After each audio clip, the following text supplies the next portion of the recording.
A forged will stole everything from a former Navy SEAL on one cold morning. His stepmother smiled behind perfect paperwork, believing the truth had died with his father. All he received was his mother's old house and a loyal German shepherd wearing a new collar. But on the very first night, a shadow lurking outside made the dog charge into the darkness, and the collar tore open. Inside was a hidden USB, left by the father who had been silenced before he could explain. Now the Navy SEAL must choose: expose the truth immediately, or wait until the entire corrupt network reveals itself. Where are you watching from? Please like, subscribe, and help us reach 1,000 followers so we can keep writing more meaningful stories. Now, let's begin. The morning came bright and cold, the kind of northern morning that made every pine needle glitter as if the forest had been sharpened overnight. Kael Mercer stood at the edge of the gravel driveway with one hand resting near the collar of his German shepherd and the other tucked into the pocket of his old field jacket. He was 35, tall and built with the compact strength of a man who had spent most of his life teaching his body to obey before his heart could argue. His shoulders were broad, but not showy. His face was clean-shaven, all hard jaw and wind-burned skin, with gray-blue eyes that rarely gave away what he was thinking. His dark brown hair was cut short in a military style, slightly longer now than regulation would have allowed, though habit still kept it neat. He had been a Navy SEAL once. Some men wore that past like a medal. Kael carried it like scar tissue. Beside him stood Drift, a 6-year-old German shepherd with a thick black and tan coat, amber-brown eyes, and a quiet, disciplined stillness that made people lower their voices without knowing why. Drift wore a new leather collar, dark and stiff, with a plain metal buckle that looked almost too ordinary. Kael had noticed it only once, several days before his father died, when the old man had insisted on replacing the dog's worn collar. "Old one's fraying," his father had said. Nothing more. That was how Thaddeus Mercer had always spoken. Few words, most of them locked from the inside. The house ahead of them rose from the slope like something built to outlast weather and forgiveness. Timber beams, pale stone, tall windows reflecting the morning sky. It had belonged to the Mercer family for 2 generations, though Kael had never felt that it belonged to him, not after his mother left, not after his father let her go without chasing her, not after the years hardened into silence. The front door opened. Celia Mercer stepped out first. She was Kael's stepmother, though the word had always felt too warm for what she was. Celia was in her late 40s, tall and slender in a charcoal wool coat that fit her body with a precise elegance. Her hair was honey brown, smooth, and pinned low at the back of her neck. Her skin was pale and carefully maintained, her mouth soft, her eyes the polished green of lake ice. She was not loud. She had never needed to be. Celia moved through rooms like a woman who understood that calm could be sharper than anger. Behind her came the lawyer. His name was Grant Bexley, a narrow man in his early 50s with a gray suit, thin lips, and silver-rimmed glasses that sat too perfectly on his long nose. His face had the dry, bloodless patience of someone who enjoyed procedure because procedure never asked him to feel anything. In one hand, he carried a black leather folder. Kael noticed the folder first, then the absence. Ethan Rowe should have been there. Ethan had been his father's lawyer for nearly 20 years, an old, broad-faced man with white eyebrows, rough hands, and the plain-spoken honesty of someone who had seen too many families tear each other apart over polished tables.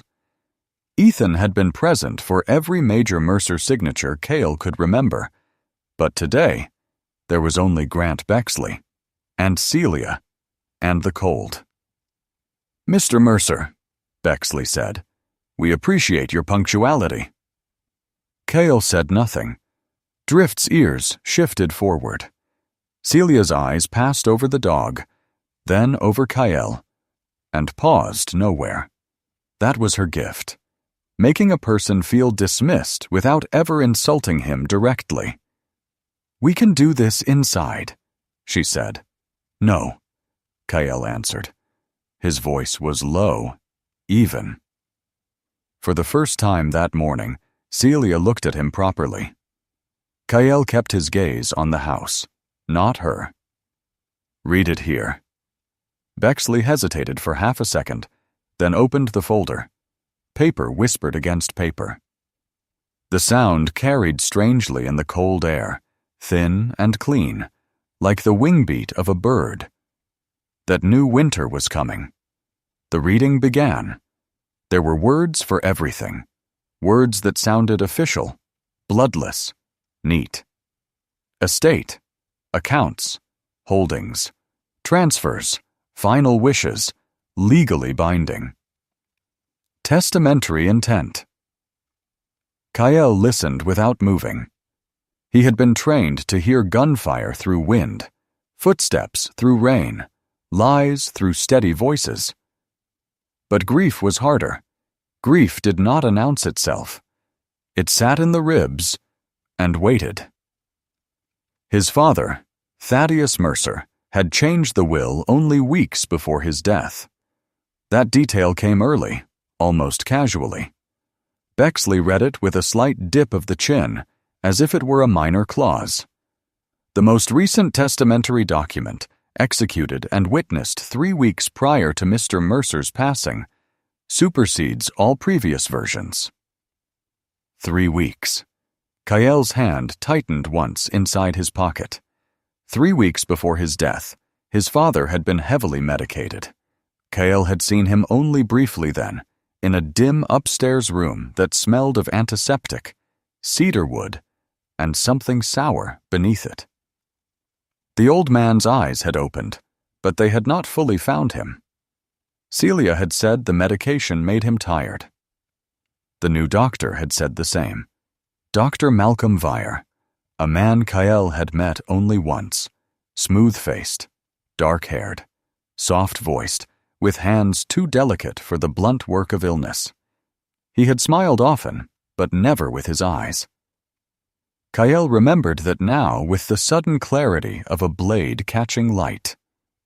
Under the terms of the will, Bexley continued, the primary residence, liquid accounts, investment assets, commercial holdings, and associated properties are transferred in full to Mrs. Celia Mercer. A crow called somewhere beyond the tree line.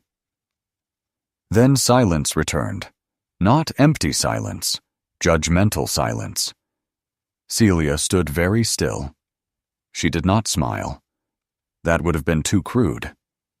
Instead, she lowered her eyes slightly, performing restraint with almost religious care. Kael looked at the house, not because he wanted it, because he suddenly understood how completely it had been taken. Bexley turned a page. To Kael Mercer, the testator leaves one vehicle currently registered to the estate, a modest financial allocation pending administrative review, and full ownership of the property formerly belonging to Nora Vale Mercer, located beyond the North Ridge. His mother's house. Kael felt something shift behind his breastbone. Not surprise. Something older. Nora Vale Mercer had been gentle in the way rivers were gentle, soft on the surface, strong enough underneath to carry whole seasons away. She had dark hair that smelled of rain and lavender soap, and a laugh that used to fill the kitchen of that old house before silence came and made a kingdom of everything. Kael had not stepped inside that place in years. His father had left it to rot. Or so Kael had believed. A small, ridiculous thought moved through him. Even at the end, the old man had given him a ghost. That was when Drift moved. Only one step. But Kael felt it. The German shepherd's body shifted from stillness into attention. His head lowered slightly. His ears locked forward. His gaze fixed not on Bexley, not on the folder, but on Celia. The dog did not growl. That made it worse. Drift was not a nervous animal. He did not waste reactions. In combat training, dogs like him were taught to mark threat, scent, movement, intent. But Drift had always been more than training. He watched people the way old churches watched storms, silently, patiently, as if keeping record. Celia noticed. For one brief moment, something crossed her face. Not fear, recognition. Then it vanished beneath the smooth mask. "Your dog seems restless," she said. Kael looked down. Drift did not look away from her. "He's fine." Bexley cleared his throat. "There is more." Kael lifted his eyes. The lawyer continued. "The prior attorney of record, Mr. Ethan Rowe, is no longer associated with the estate. All legal instruments relevant to the final will were prepared and witnessed under my supervision." That was meant to settle the matter. Instead, it opened a door in Kael's mind. Ethan Rowe had been pushed out. His father's medication had changed. A new doctor, a new lawyer, a new will. And Celia, standing in the cold morning like a queen beside a throne no one had yet dared call stolen. Kael said, "Was he lucid?" Bexley's eyes flickered. Celia's head turned slightly. "Your father's attending physician certified his capacity," Bexley replied. "That wasn't my question." The lawyer's mouth tightened. "The documentation is in order." Kael almost smiled then, though nothing about him warmed. Documentation. Men had hidden behind paperwork since the first king learned a seal could do the work of a sword. Drift finally made a sound. A low breath. Not a growl. Not a bark. Just air passing through his chest, controlled and deep. Kael rested 2 fingers lightly against the dog's neck. He could feel the pulse there, steady but alert. The new collar sat beneath his hand, stiff leather against warm fur. For some reason, his father's voice returned. "Old one's fraying." Kael pushed the memory away. Not now. Bexley closed the folder. "If there are no formal objections at this moment," he said, "the reading is concluded." Formal objections. Kael knew what that meant. Money, lawyers, time, proof. The machinery of justice turned slowly, and people like Celia knew how to live comfortably in the delay. He looked at her then, really looked. Celia's expression held sympathy in the same way a knife held moonlight. "I know this is difficult," she said. The words were perfect. That was why Kael hated them. "No," he said quietly. "You don't." Something hardened in her eyes, but only for a second. Then she stepped back toward the doorway. "You'll have until tomorrow to collect anything personal from the guest room." The guest room. Not his room. Not his home. Bexley tucked the folder beneath his arm. "My office will forward the necessary documents regarding the North Ridge property." Kael nodded once. He did not trust himself with more. Celia turned and walked inside. Her polished shoes made no sound on the stone threshold. Bexley followed, thin and gray and careful, like a shadow that charged by the hour. The door closed. The house became silent again. Kael stood in the driveway with the cold pressing against his face and Drift beside him like a vow made of bone and fur. For a long moment, he did not move. He had been shot at, hunted, buried under rubble, and left awake for nights in places where the dark itself seemed armed. But nothing had ever felt quite like this. A man could prepare for enemies. It was harder to prepare for being erased. Drift leaned gently against his leg. Not much, just enough. Kael looked down. The dog's amber eyes lifted to his. Son, calm and steady, though something in them still held that strange focus from moments before. "What did you smell?" Kael whispered. Drift only blinked. The wind moved through the pines, carrying the scent of resin, cold earth, and a house full of people pretending the dead had spoken clearly. Kael turned toward the old truck at the edge of the drive. Behind him, the Mercer house stood bright in the morning sun. Ahead of him waited his mother's house, a place he had avoided for years, a place his father had left him at the very end, as if even dying, the old man could not say what he meant. Kael opened the truck door. Drift jumped in without command, settling into the passenger seat with the quiet certainty of a creature who understood loyalty better than inheritance. Before climbing in, Kael looked once more at the closed front door. He thought of his father's clouded eyes, the changed will, the missing lawyer, the new collar around Drift's neck. And still, he felt the old anger rise. "You could have just told me," he murmured to the house, to the dead, to the cold morning itself. No answer came, only the wind. Kael got into the truck, started the engine, and drove away from the house that no longer claimed him. Drift sat beside him, facing forward, silent, watching, as if the story had already begun moving beneath their feet, and only the dog could hear it. The road to his mother's house did not announce itself. It slipped away from the main county road like a thought someone had almost forgotten, narrow and pale beneath the truck tires, bordered by winter grass and long-armed pines.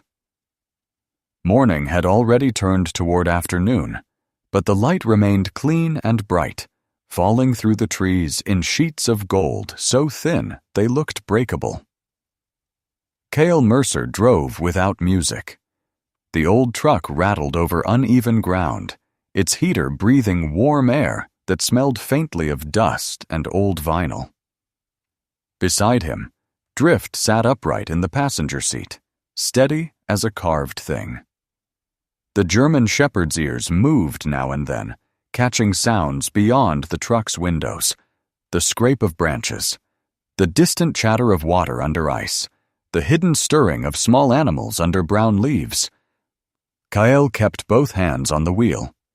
He had not spoken since leaving his father's house, not because he had nothing to say. There was too much. Words were crowding somewhere behind his ribs, pressing against his throat like men waiting at a locked door.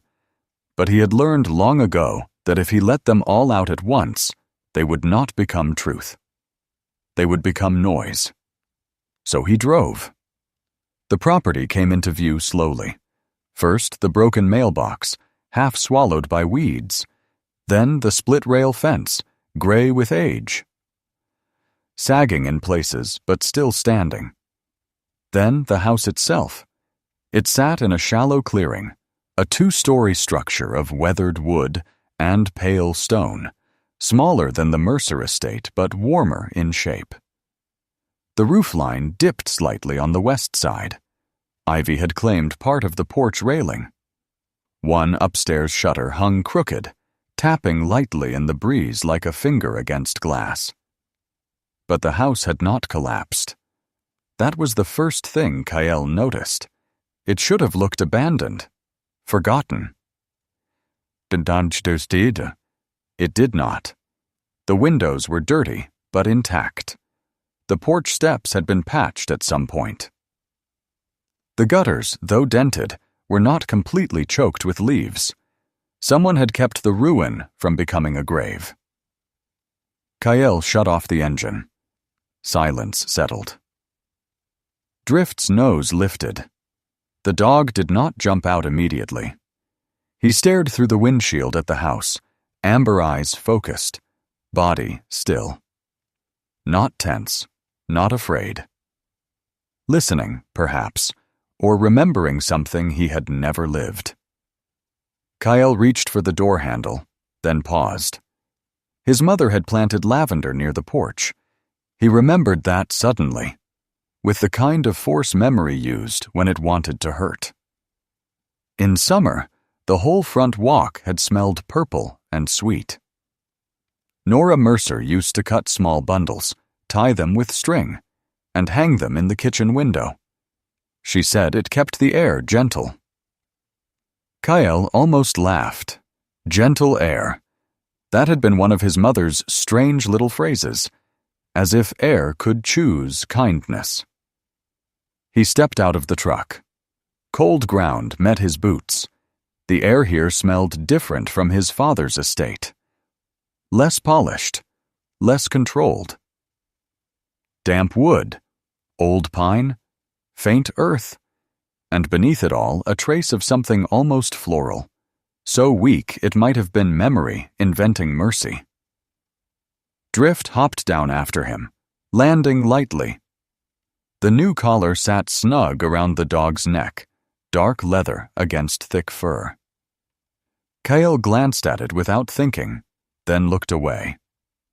His father's last small gesture still bothered him in a way he could not name.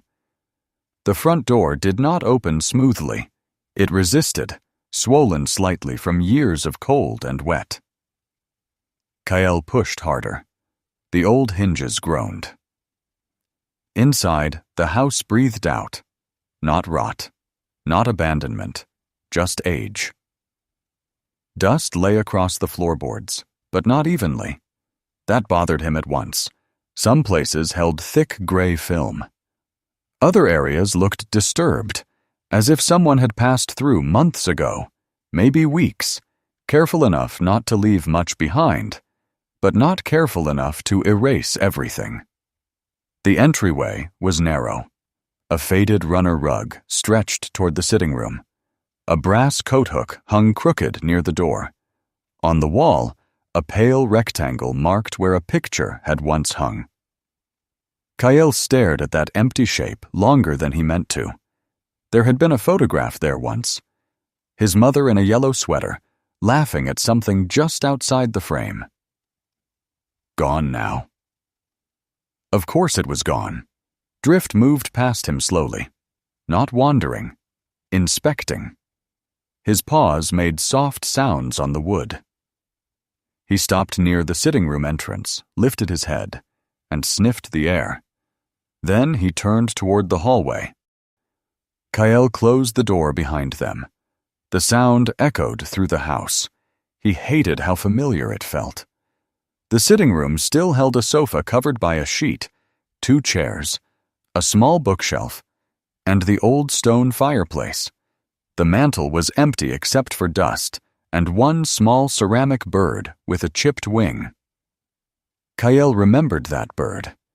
His mother had bought it at a roadside fair, laughing because his father called it ugly. Ugly things need homes too, she had said. Kael picked it up. The ceramic was cold. He set it down again carefully. His father had left this place standing, not restored, not loved, just standing, like an apology too proud to kneel. Too late, Kael muttered. Drift looked back at him. Kael shook his head. Not talking to you. The dog blinked once, solemn as a judge. A vehicle engine sounded outside before fading near the drive. Kael's body changed before his thoughts did. Shoulders loosened, feet angled, weight balanced. Drift moved toward the door with quiet speed, ears forward, but no bark. Through the front window, Kael saw an old blue pickup stop near the fence. A man climbed out slowly. He was about 70, maybe a little older, with a narrow but sturdy body, bent slightly by years of work rather than weakness. His hair was white and thin under a brown knit cap. A gray beard covered his jaw in uneven patches, trimmed with the impatience of someone who used scissors only when necessary. He wore a faded canvas jacket, oil-stained at the cuffs, thick gloves tucked into one pocket, and boots that had seen more mud than pavement.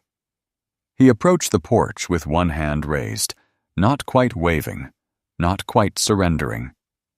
Kael opened the door before the man knocked. The old man stopped. His eyes were pale blue, watery at the edges, but sharp underneath. "You must be Kael." "That depends who's asking." The old man gave a dry little smile. "Gideon Shaw. I keep things from falling down around here, or try to. Your father paid me for it." Kael studied him. Gideon Shaw did not have the look of a liar. That meant nothing, but Kael noticed it anyway. The man stood with honest discomfort, as if he knew he had walked into old family weather and did not want to track mud through it. Drift stepped onto the porch beside Kael. Gideon's gaze dropped to the dog. "That one yours?" "Yes." "Good dog." "He decides that." For the first time, Gideon's smile reached his eyes. "Fair enough." Kael stepped aside but did not invite him in fully. Gideon seemed to understand. He remained near the threshold, rubbing his hands together against the cold. "Your father asked me years back to check the roof after storms, clear ice from the gutters, run the taps once in a while. Basic things. Said the inside wasn't my business unless a pipe burst." "Why?" Gideon looked around the entryway. His expression softened in a way that made him suddenly seem older. "Because this was Nora's house." The name moved through the room like a match struck in darkness. Kael's jaw tightened. Gideon noticed, but did not apologize for saying it. That at least Kael respected.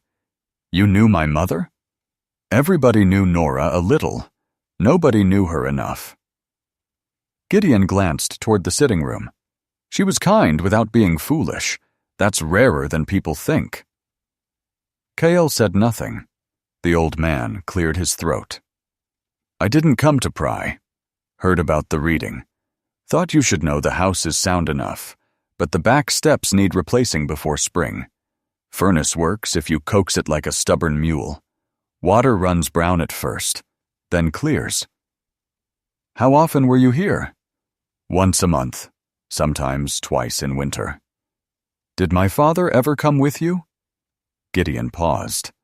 There it was. A small hesitation, not guilt, caution. "Sometimes," he said. Kael stared at him. Gideon looked away toward the porch rail. "Not often. Never stayed long." Something hot and bitter stirred in Kael's chest. So he had come here. His father had stood in this clearing, walked these boards, maybe touched these walls, and still never told Kael. Never said, "I went back." Never said, "I remembered her." Never said anything. The anger felt old enough to have roots. "Did he ask about her?" Kael said. Gideon's weathered face tightened. "He didn't talk much." "No, he didn't." "He looked, though." Kael frowned. Gideon nodded toward the hallway.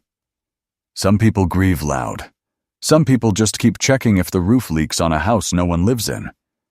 The words should not have landed. They did. For a moment, Kael had no answer. Behind him, Drift moved. The dog had left the doorway and gone down the hall, slow and intent. His nose was not to the floor. It was lifted, drawing scent from the air. He stopped near the kitchen entrance, turned once toward the sitting room, then continued to the narrow staircase. Kael watched.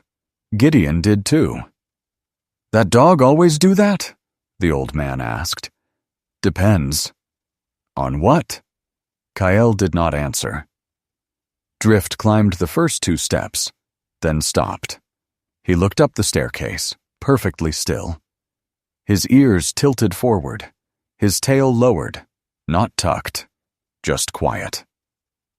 Then he turned his head back toward Kael. There was nothing dramatic in the gesture. No bark, no growl, no cinematic thunder. Only that look.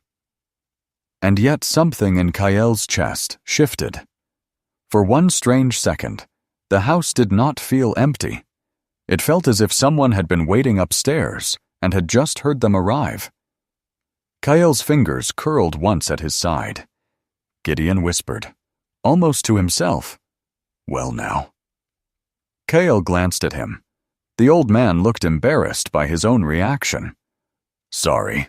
Place gets under your skin if you let it." Drift came back down, but he did not return to Kael's side. Instead, he moved into the kitchen. Kael followed. The kitchen was the room he remembered most clearly.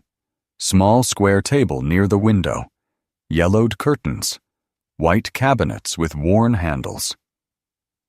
The sink beneath the glass where his mother had hung lavender bundles. One hook still hung there. Empty. Kael stood in the doorway and felt, absurdly, like he was intruding. The room held ordinary things. A chipped mug, a drawer slightly open, a wooden chair tucked halfway under the table.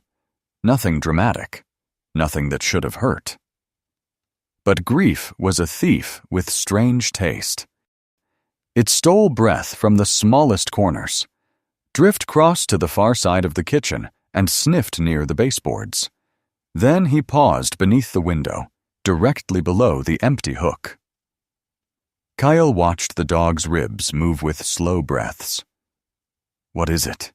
he murmured. Drift did not respond.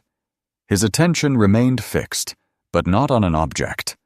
On the air itself. Gideon had stayed near the hall, giving Kael room. "Your father stood there once," he said quietly. Kael turned. Gideon pointed toward the window. "Last fall. Came by when I was fixing the porch rail. I found him in here, just standing there. He said he was checking the frame for rot." "Was he?" "No." Gideon's voice softened. "He was looking at that hook." Kael looked back at it. The old anger rose again, but now it was tangled with something more dangerous. Uncertainty. He did not want uncertainty. Anger was cleaner. Anger gave a man somewhere to stand. Uncertainty made the ground soft. Gideon shifted his cap in his hands. "I'll leave you to it. If you need repairs, my number's in the mailbox, taped under the lid. Your father liked hiding practical things in inconvenient places." Kael almost smiled. Almost. "Thanks," he said. Gideon nodded, then walked back toward the front door. Before leaving, he paused and looked at Drift. "That collar new?" Kael looked sharply at him. Gideon lifted both hands. "Only noticed because the leather hasn't weathered. Good collar." Kael glanced at Drift. The dog stood beneath the kitchen window, calm and watchful. "Yes," Kael said. "New." Gideon nodded again, as if that answer meant nothing to him, and left. The blue pickup started outside, coughed once, and rolled away. The house settled around Kael and Drift. For a while, Kael moved through the rooms. He opened cabinets, checked pipes, lifted sheets from furniture. The work gave his hands something to do, while his mind tried to keep its distance. His mother's bedroom remained closed until late afternoon. When he finally stood before it, the hallway seemed narrower than before. The door stuck slightly.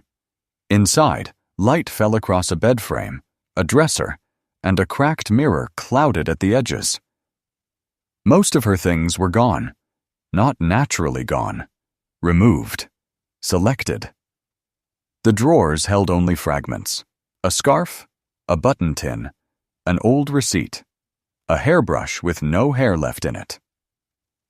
Kael stood in the center of the room, breathing shallowly. "She waited," he said, though he had not meant to speak. Drift entered behind him and sat near the doorway. Kael looked at the dresser. She waited for him to come back, and he didn't. The words were low, rough. His father had checked roofs, paid Gideon, stood under hooks, looked at empty places, but he had not come back when it mattered. Kael felt loyalty and resentment collide inside him like two wounded animals. Outside, the sun dropped lower, brightening the windows with amber fire. Dust floated in the air like tiny lost souls. Drift rose suddenly. He walked to the closet door, sniffed once, then turned away. No alert, no signal. Just a small motion, enough to remind Kael that the dog did not live in memory.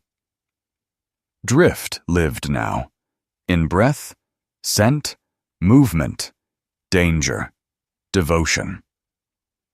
Kael envied him. By evening, he had coaxed the furnace to life with 3 curses, 2 careful adjustments, and 1 flat threat spoken into the metal grate. Heat began to move through the house slowly, reluctant but real. He set his duffel in the sitting room rather than choosing a bedroom. Drift lay near the front door, not sleeping. The new collar caught the firelight from the hearth, its buckle dull and plain. Kael sat in the old chair by the fireplace, elbows on his knees, hands clasped. The ceramic bird watched him from the mantel with its chipped wing. He thought of his father. He thought of his mother. He thought of Celia, standing on the porch of the estate, wrapped in charcoal wool and perfect calm, inheriting everything that had a name and a number. Then he looked around the small old house. This place had no polish, no grand staircase, no legal shine. But it had held something the estate never had. A pulse. Kael leaned back, tired down to the marrow. "I don't know what you wanted me to find here," he whispered. The fire answered with a soft crack. Drift opened his eyes. For a moment, man and dog looked at each other across the dim room. Then Drift lowered his head again, facing the door. Always the door. Always the line between what was inside and what might come from the dark. Kael let the silence settle. The house did not welcome him. Not yet. But it had not rejected him either. And in that thin space between grief and shelter, Kael stayed. Night did not fall over the old house all at once.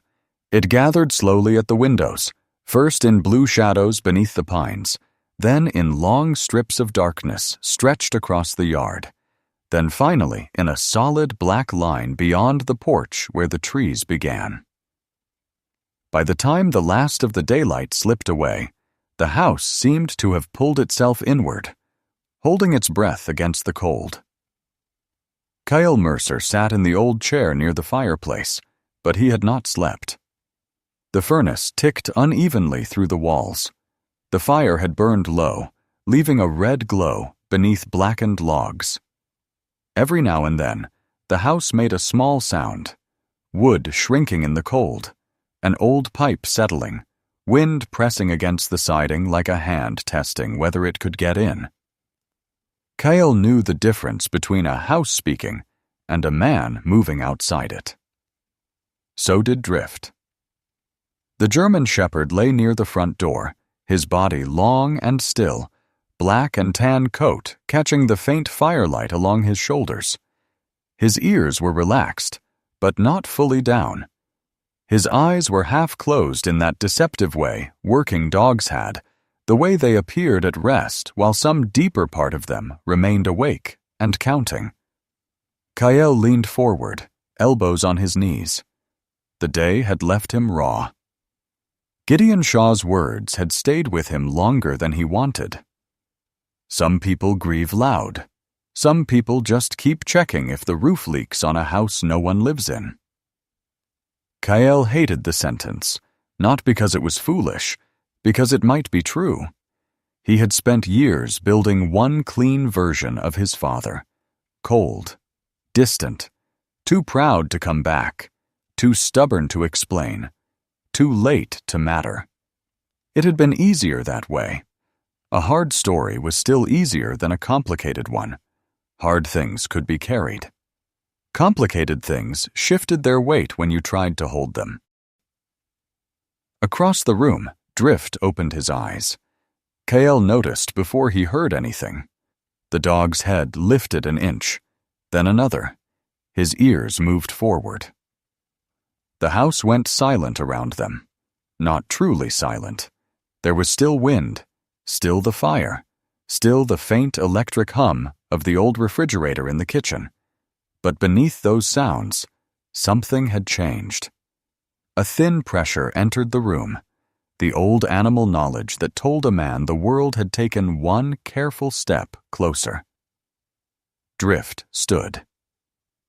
No bark, no warning growl, just motion. His body tightened from shoulders to tail, every line becoming purpose. He looked toward the front window first, then the door. A low breath left his chest. Kael rose without thinking. "What is it?" he whispered. Drift did not look back. Outside, something brushed against the side of the porch. Soft, controlled. Not wind. Kael's hand moved toward the fireplace poker, then stopped. Too clumsy, too obvious. He crossed instead to where his duffel lay near the sofa and pulled out a compact flashlight. No firearm. He had left that part of his life locked away better than most men locked their grief. But his body remembered angles, cover, distance, and the 1,000 little betrayals of careless movement. Drift stepped closer to the door. Kael reached for his collar. "Stay." The word was quiet.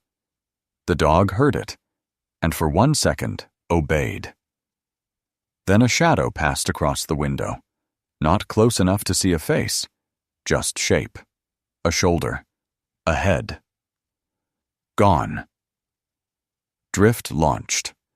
He hit the door with one paw before Kael could catch him, not crashing wildly, but driving forward with a trained burst of force. Kael swore under his breath and pulled the door open just enough. Drift slipped through like night-given teeth. The cold rushed in after him. Kael followed. The yard was dark, blue-black beneath the moonless sky. The porch board snapped under his boots. The flashlight beam cut across the clearing in a hard white line, catching dead grass, the sagging fence, the pale trunks of birch trees near the drive. Drift was already moving, not barking. That told Kael more than noise would have. The dog crossed the yard low and fast, following something near the fence line. Kael swept the light left. There. A dark figure moved between the trees, not running in panic, withdrawing, controlled. Whoever it was had come prepared to leave quickly. "Hey!" Kael called. The figure did not turn. Drift closed the distance. Then came the sound. A sharp metallic snap. A scrape. A strangled crack of old wire pulling tight. Drift jerked sideways near the broken section of fence, then twisted hard, freeing himself with a forceful shake. The shadow in the trees vanished deeper into the dark. Kael ran. By the time he reached the fence, Drift had already stopped chasing. The dog stood with his head high, breath visible in short white bursts. His body remained angled toward the trees, but he did not pursue farther. Smart. Disciplined. A trained dog knew when the dark belonged to someone else. Kael dropped to one knee beside him. "You hit?" His hands moved quickly over Drift's neck, shoulders, chest, legs. No blood, no limp, no flinch except one near the collar. The collar had torn. The new leather hung loose on one side, caught where an old line of rusted fencing wire had snagged and ripped it open. Kael looked at the fence. A length of old wire, nearly invisible in the dark, had been dragged from beneath dead brush. Not a trap, maybe, or maybe something close enough to one. The flashlight beam shook once in his hand. He steadied it. There were footprints near the fence. One set. Fresh. Not Gideon's work boots. Not Kael's. Narrower, with a ridged sole pattern. The prints approached from the east tree line, came near the porch, then doubled back toward the fence. The person had not been trying to break in. They had been looking, confirming. Kael's eyes moved to the dark trees. Nothing. Only branches and silence. Drift stepped in front of him. Not behind. Not beside. In front. The German shepherd's shoulders filled the beam of the flashlight, ears forward, stance grounded. He did not snarl. He did not need to. The line he drew was simple enough for any man, beast, or old god of the forest to understand. Past this point, you answer to me. Kael rested a hand on the dog's back. For reasons he could not explain, the gesture steadied them both. They returned inside without turning their backs fully to the woods. Kael locked the door. Then the deadbolt. Then he wedged an old chair beneath the handle, not because it would stop someone determined, but because it would complain loudly before failing. Drift stood in the entryway, breathing evenly now, though his eyes remained bright. Kael crouched in front of him again. "Let me see." The dog allowed it, though his attention kept flicking toward the door. Kael removed the torn collar carefully. It came away in his hands, stiff and damaged, the leather split along one inner seam. Up close, the damage looked strange. The outer leather had ripped from the fence wire, but beneath it, the inside layer had separated too cleanly. Kael frowned. He carried the collar to the kitchen table and set it beneath the hanging lamp. The yellow light made everything look older. The table surface was scarred with knife marks, water rings, and one dark burn near the edge. Drift followed and sat at his left knee. Kael ran his thumb along the split seam. Something hard touched his skin. He stopped. For a long moment, nothing moved in the kitchen except the lamp's faint tremble from the draft. Kael took out his pocket knife and eased the leather open. Not cutting much, just separating what had already torn. A narrow metal capsule slid free and dropped onto the table with a soft, final click. Kael stared at it. It was no larger than a thumb joint, dull silver, sealed with a rubber-lined cap. Not decorative, not part of any normal collar. It had been hidden between layers of leather, carefully enough to survive casual inspection, poorly enough to show it had been done quickly. His pulse did not speed up. It slowed. That was how his body handled danger. The world narrowed until every small thing became sharp. He unscrewed the cap. Inside was a tiny USB drive, wrapped in thin plastic and pressed into foam. Kael sat back. Drift watched him. The dog's torn collar lay between them like some wounded relic recovered from a battlefield neither of them had known they were fighting. Kael picked up the USB. It weighed almost nothing. Still, it seemed to pull at his hand. His father had put this here. There was no other explanation that fit. Not Celia. Not Bexley. Not a stranger outside the house. His father had replaced Drift's collar days before he died. His father, who had said the old one was fraying. His father, who had always hidden meaning under practical words because plain feeling had frightened him more than any storm. Kael let out a breath that was almost a laugh. "You son of a—" He stopped.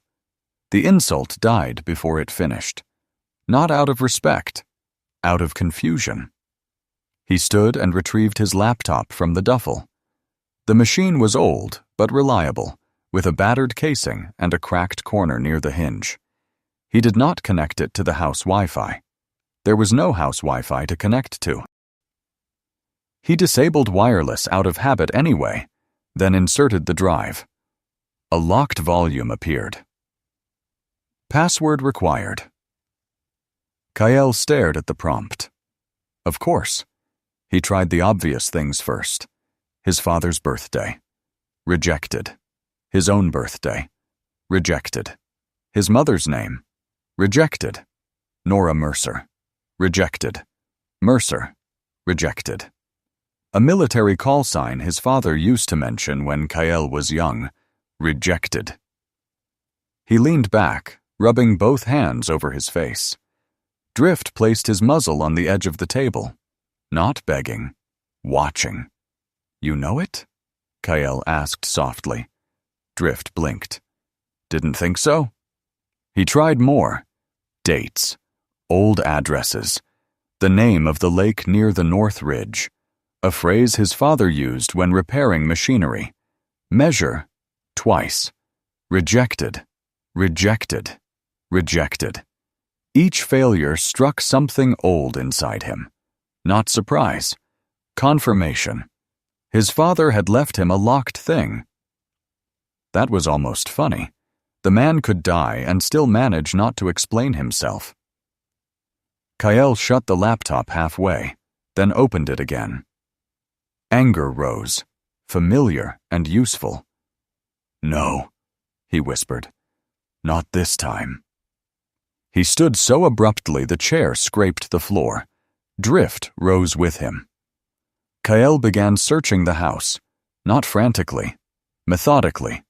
Drawers, cabinets, desk corners, the living room shelves, a tin box in the pantry holding nails and 3 dead batteries, the entryway drawer filled with old receipts, twine, and a rusted key to nothing.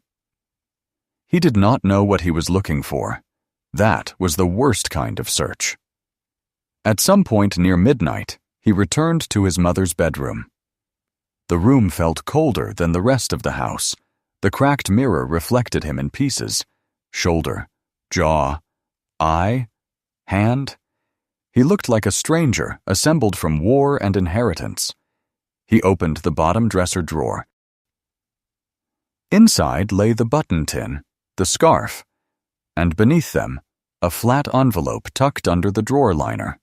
Not hidden well, just overlooked. Kael pulled it free. The envelope had yellowed with age. No name on it.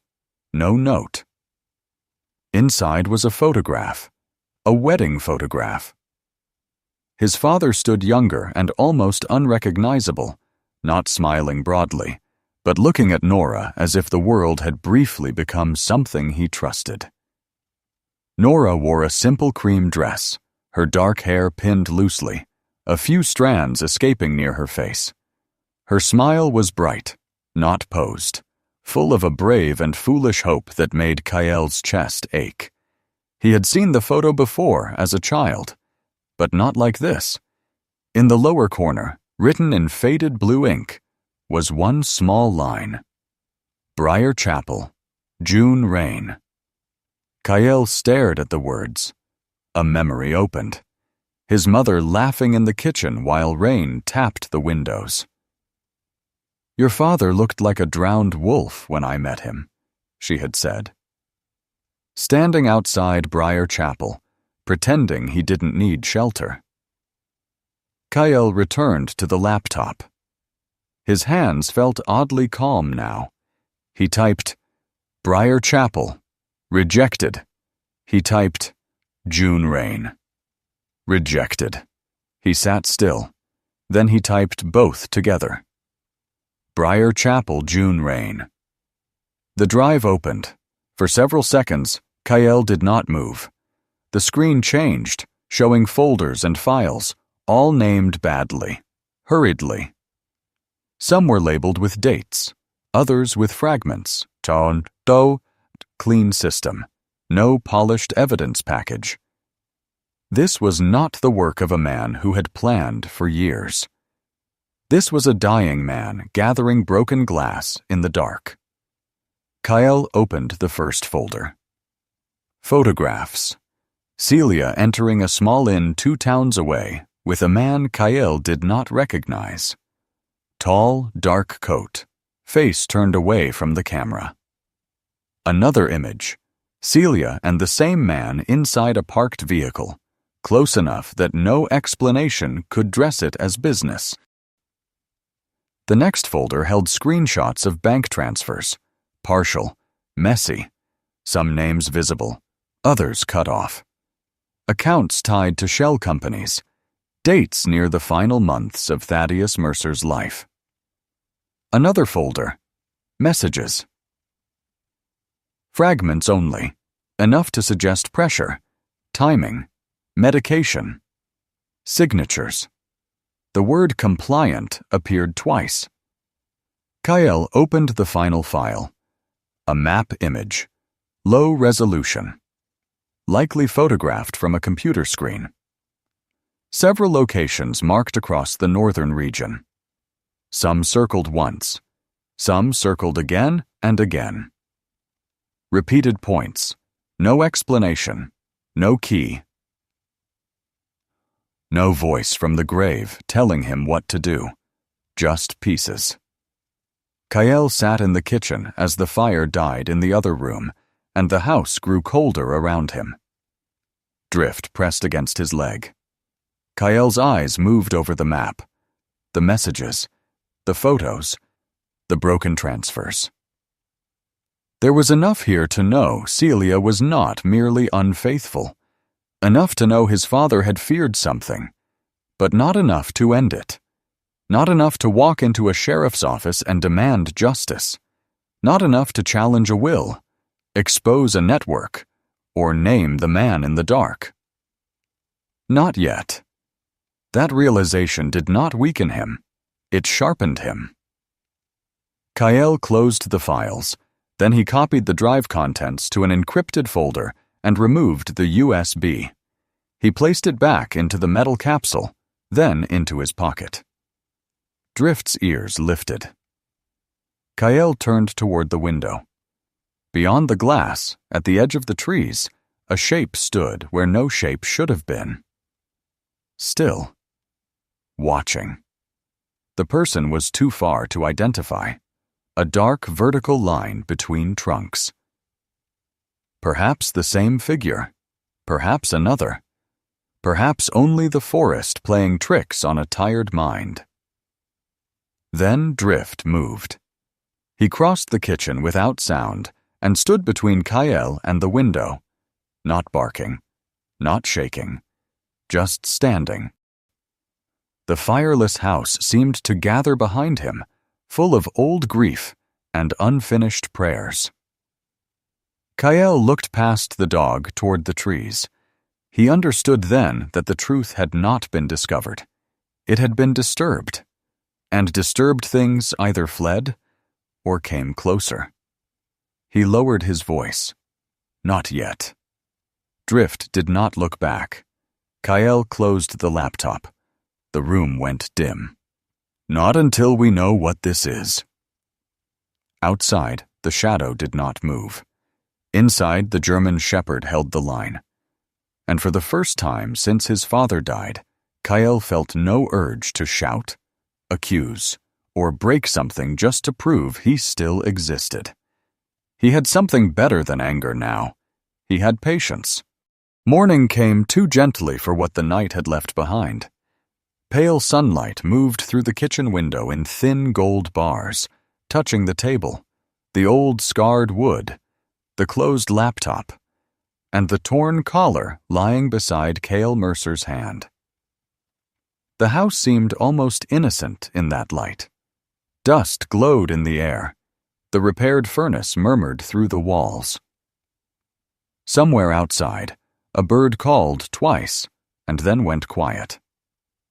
Kael had not slept. He sat at the kitchen table with the USB, drive removed, copied, secured, and hidden again in the small metal capsule. The capsule sat in his palm like a bullet that had not yet been fired. Across from him, Drift lay on the floor with his head resting on his paws. The German Shepherd's torn collar had been replaced for the moment with a spare nylon lead Kael had cut down and fastened loosely around his neck. It was plain black, functional, and ugly enough that Kael almost trusted it. Drift did not seem to care. He watched the room with calm, amber eyes, as if he understood that the shape of a collar meant nothing compared to the duty beneath it. Kael looked at the laptop screen again. The map image filled it. No legend, no title, no explanation, just a grainy photograph of a digital map, probably captured from a screen in a hurry. Several places across the northern region had been marked in red. Some circles were faint and uneven, like the hand that made them had trembled. Other locations were circled twice, even 3 times. The repeated points bothered him. Men under pressure repeated what mattered. Kael zoomed in, but the image blurred before it gave him much more. He could identify part of a county road, a river bend, a disused logging route, and 2 old parcel numbers that appeared only half visible. One place looked close to the North Ridge. Another sat near a service road that Kael remembered from childhood, though he could not remember why. He opened the folders again, moving through them one by one. Photos of Celia with an unknown man. Partial bank transfers. Fragments of messages. Medication references. The word compliant. The pieces did not become clearer with repetition. They became heavier. His father had not left him a confession. He had left him a wound and trusted him to find the blade. Kael shut the laptop and stood. Drift rose immediately. "No," Kael said quietly. "Not yet." The dog stopped, but his ears remained forward. Kael went to the front window and looked out at the yard. In daylight, the place where the figure had stood seemed harmless. Pines, frosted brush, the sagging fence, the old wire that had torn Drift's collar still lay half caught in the grass near the fence line. No footprints were visible from the window. The ground had hardened overnight, but the feeling remained. Someone knew enough to come close, not enough to force entry. Not yet. Kael stepped back from the window. He needed a name for the map, not an answer, a starting point. By late morning, he drove toward the town records office with Drift in the passenger seat. The old house disappeared behind them, its crooked shutter flashing once in the rearview mirror like a tired eye. The town of Brackenridge sat in a wide valley between pine-covered hills, the kind of northern town that looked brighter in winter because everything unnecessary had been stripped away. The streets were clean but cracked. Storefronts carried hand-painted signs. A diner with blue awnings steamed at the windows. Pickup trucks lined the curb outside the feed store, each one wearing salt stains like old campaign medals. Kael parked near the county annex.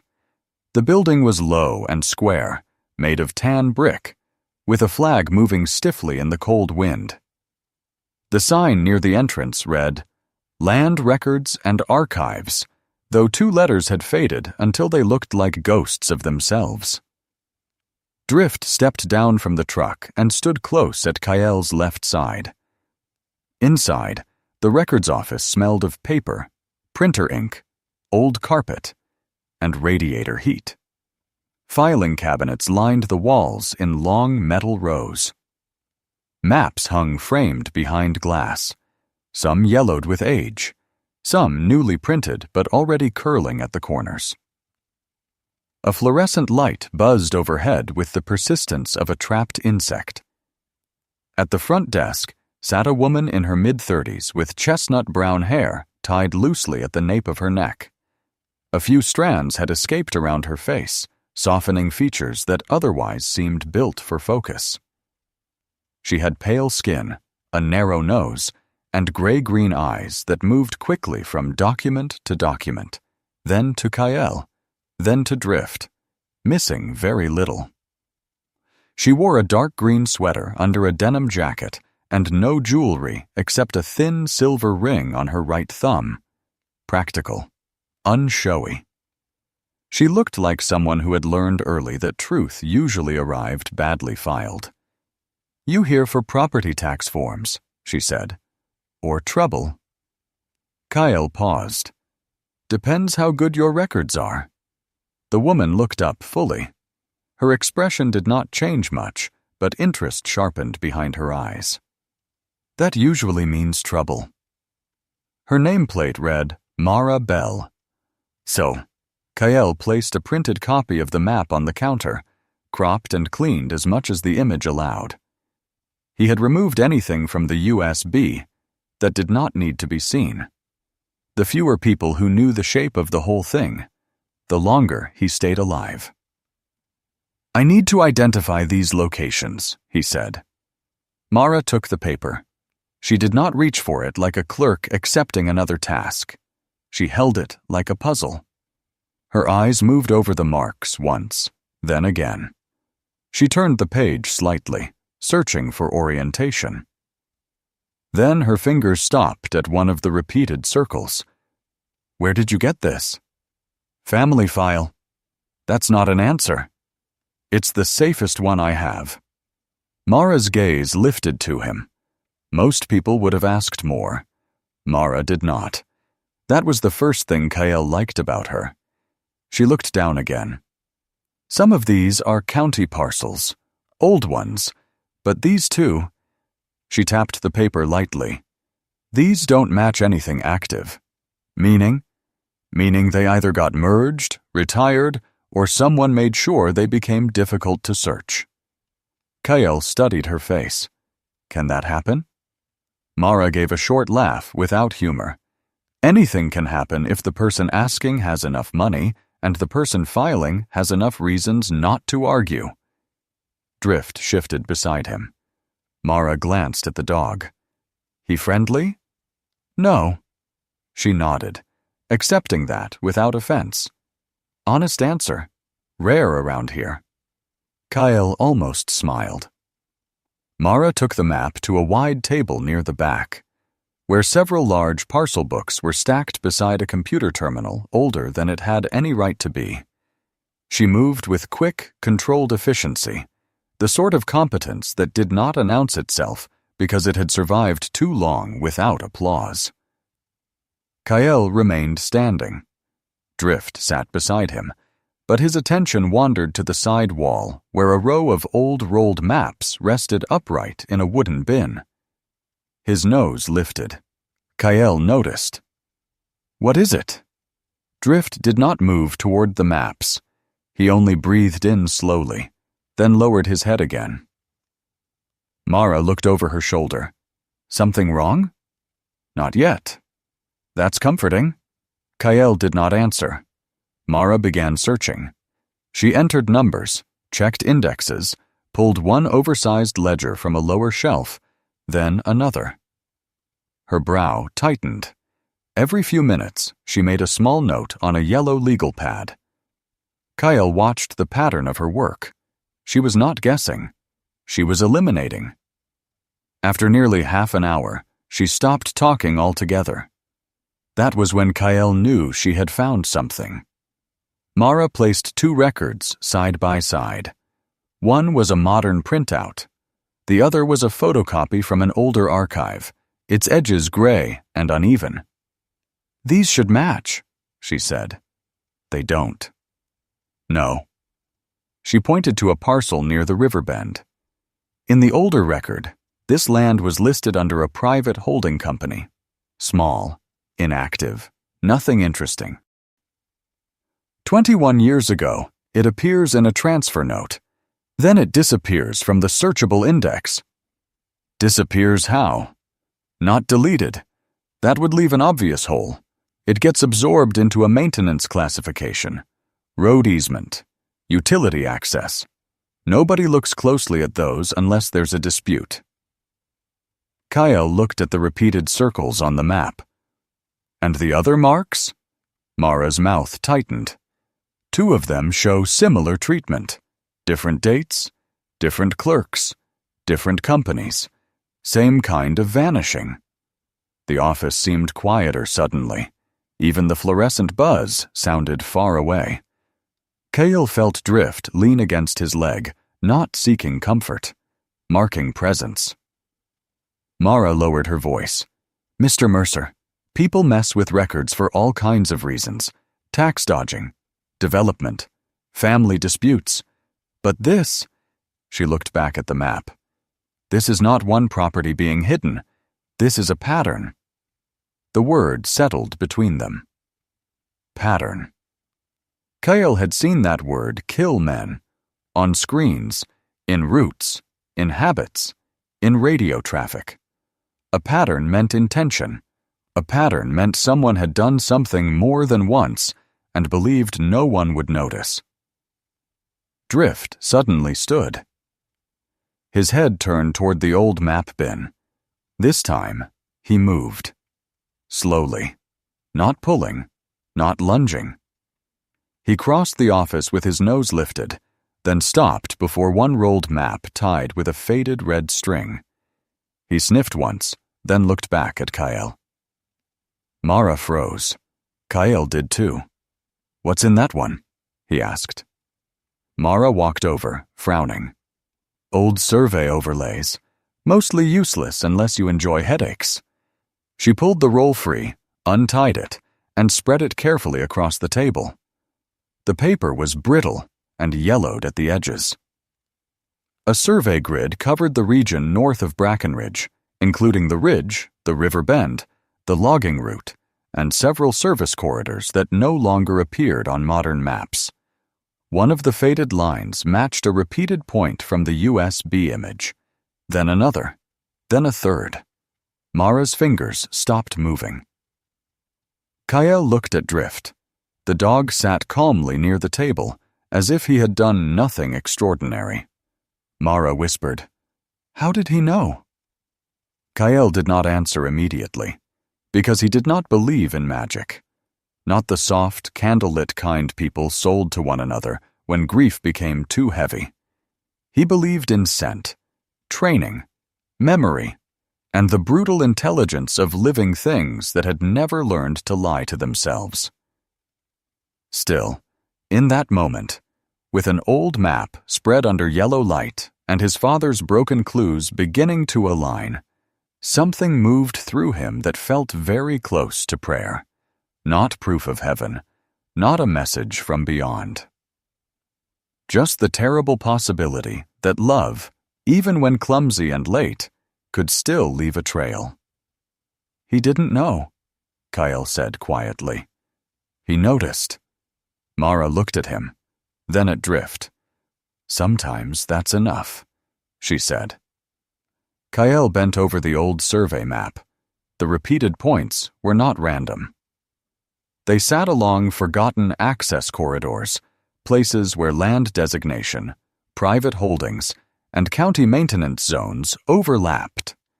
Not valuable places on paper, not attractive, no lakefront, no commercial frontage, no reason for ordinary people to care. Perfect places to hide movement. Not necessarily people. Maybe money. Maybe assets. Maybe both.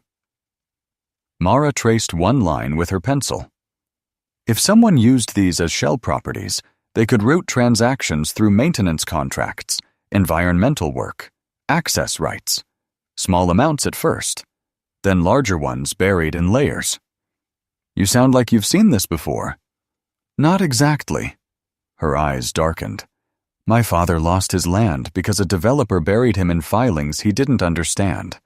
By the time we found the trick had become legal. She tapped the map. So I learned to read the tricks. Kael understood then why she looked at records like they could bite. Maribel was not just a clerk. She was a woman who had been taught by loss to distrust clean paper. Can you copy these? Kael asked. I can copy some. Not all. If I pull too much too fast, someone might notice. Kael watched her. She said it before he asked. Yes, these systems log searches. That confirmed more than he wanted. Who sees the logs? Usually no one, unless someone is waiting to see them. Drift's ears shifted. Kael folded the printed map carefully. Mara looked at him for a long moment. You're not dealing with a family fight, are you? No. Does this connect to your father? Kael's silence answered. Mara exhaled slowly. I heard he passed. I'm sorry. Kael gave a small nod. He had learned that grief made people say things they could not fix. Sorry was one of them. He no longer blamed anyone for trying. Mara gathered several copies, old parcel references, and handwritten notes. She placed them into a plain folder, then slid it across the table. Don't show this to anyone who doesn't already know they need it. That list is short. Keep it that way. Kael took the folder. Before leaving, he looked again at the old survey map. There was one point near the North Ridge circled repeatedly in the USB image. On the older survey, the location was marked only by a faint access line and a number half faded by time. Mara followed his gaze. That one bothers me too. Why? Because it has no reason to exist. Kael stared at it. Outside, a truck passed slowly along the street. Tires hissing over wet pavement. Drift turned his head toward the window. Kael noticed, but did not move. The truck continued past. Maybe nothing. Maybe not. He tucked the folder inside his jacket. Thank you, he said. Mara's expression softened slightly. I didn't do it for you. No? I did it because records are supposed to remember what people try to erase. Kael held her gaze for a moment, then nodded. He and Drift left the records office without looking back. The cold outside felt cleaner than the warmth inside. Kael walked to the truck, aware now of windows, reflections, parked cars, the timing of footsteps, the small distortions that told a man whether he was alone. He placed Drift in the passenger seat, then stood by the driver's door for one extra second. Across the street, in the diner window, his own reflection looked back at him. A man with tired eyes, a folder beneath his jacket, a dead father's unfinished warning in his pocket. Kael got into the truck. Drift faced forward. As they drove out of Brackenridge, the map in Kael's mind changed shape. It was no longer a mystery image on a screen. It was land, roads, records, hidden corridors, repeated points where the official world had quietly looked away. His father had not left directions. He had left damage. And damage, if followed carefully enough, could lead to the hand that made it. By the time Kael Mercer drove back toward the old house, the northern sky had turned the color of pewter. Clouds pressed low over Brackenridge, flattening the afternoon light until the whole valley looked like a photograph left too long in water. The road unwound ahead of him in gray ribbons, wet at the edges where frost had begun to soften. Pine shadows leaned across the pavement. Every mile away from town felt quieter than the last. Kael kept one hand on the wheel and the other near the folder tucked inside his jacket. Maribel had given him more than copies. She had given the map a body. Old access corridors, hidden maintenance classifications, parcels folded into systems no one looked at twice. Repeated marks that no longer felt like desperation, but design. His father had not left him answers. He had left him places where lies had touched the earth. Drift sat beside him in the passenger seat, wearing the spare black nylon collar Kael had made from the cut-down lead. The German shepherd's thick black and tan coat caught the weak light through the windshield. His amber eyes remained forward, but his nose worked softly now and then, testing the air that came through the old truck's vents. The torn leather collar rested in the glove compartment. The USB was hidden elsewhere. Kael had learned long ago never to keep the key beside the door it opened. He did not go directly home. Not at first.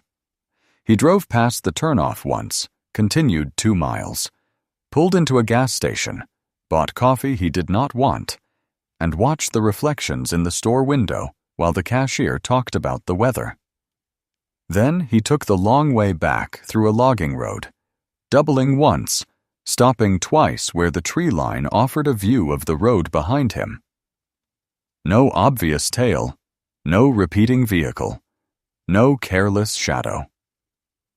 That almost bothered him more. Back at the old house, he parked where the truck could face outward.